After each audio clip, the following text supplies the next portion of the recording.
வரும் சட்டமன்ற தேர்தலில் திமுகவின் குடும்ப ஆட்சிக்கு முற்றுப்புள்ளி வைக்கப்படும் என அதிமுக பொதுச்செயலர் எடப்பாடி கே பழனிசாமி விமர்சித்துள்ளார்.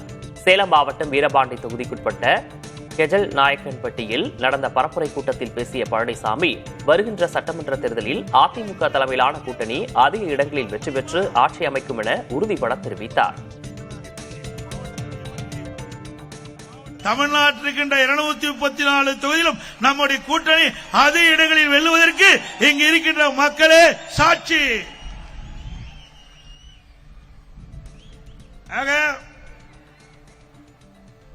நடைபெறுகின்ற சட்டமன்ற பொதுத் தேர்தலில் அண்ணா திமுக தலைமையில் அமைக்கப்படுகின்ற கூட்டணி பெரும்பான்மையான இடங்களிலே வெற்றி பெற்று அண்ணா திமுக தனி பெரும்பான்மையோடு ஆட்சி அமைக்கும். அதில் எந்தவித மாற்றமும் கிடையாது.